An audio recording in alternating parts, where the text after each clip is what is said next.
In 2012, the results of a 2-year study into the toxicity of the herbicide Roundup were published. French researchers fed rats with low levels of the chemical formulation and others ate genetically modified maize grown with Roundup. In the male rats, there were liver and kidney disorders, including tumours, and even more worryingly, in the female rats, there were mammary tumours at a level which is extremely concerning. Up to 80% of the female rats had mammary tumours by the end of the trial. Roundup is a herbicide developed by the American agricultural biotechnology giant Monsanto in the 1970s.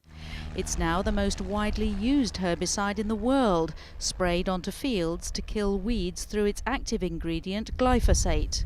The crops, though, such as soya, seen here, are genetically modified to tolerate glyphosate and are marketed by Monsanto as Roundup Ready.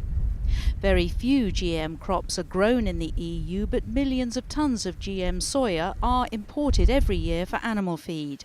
However, some farmers feel Roundup residues in the feed have affected their livestock. As Denmark is only a small country, we import 1.7 million ton soya, mainly GM.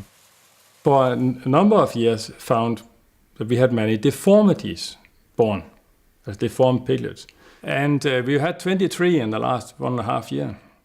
It's cranial deformities, spinal deformities, one with 6 organs, one with heart that was totally fluffed up with water. The use of glyphosate has been declared safe for humans and the environment at certain levels by regulators in the US and Europe. You have to look at this the other way. Can we afford not to use this technology? And the GM crops have passed all the food safety tests that the non-GM ones have. There's more people in the world to feed every single day. There are more houses built on land that used to grow crops, and we are exhausting the sea of fish. Add all those things together and we must farm better. Aside from health concerns, UK farmer Michael Hart from Cornwall claims glyphosate is ineffective over time. He's travelled to meet farmers in America and made videos of his time there. The situation has changed in that now farmers are experiencing big problems with weeds that have become also tolerant of the herbicide that is used on the herbicide-tolerant crop, and now insects becoming tolerant to the insecticide that's built into the plant. Most farmers that I spoke to being quite open about not wanting to grow them anymore. What would you recommend to me as a UK farmer and to other European farmers?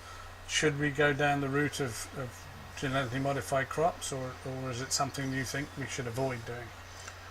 Well, I would say, at all cost, avoid doing it. In the next few months, EU environment ministers should vote on allowing the first large-scale cultivation of Roundup-ready crops in Europe, but campaigners are stepping up their fight to stop it. So far they have only been used for imports, largely for animal feed, which is already very concerning. But now they want to approve it for cultivation, which means that we will have Roundup-ready maize, Roundup-ready soy, Roundup-ready oilseed rape, sugar beet. All these Monsanto crops, they'll be out on the fields, and that will massively increase the use of Roundup on the fields in Europe. With Europe's population still largely resisting GM foods, the pressure is on for ministers to decide whether growing Roundup Ready and other GM crops is best for the EU.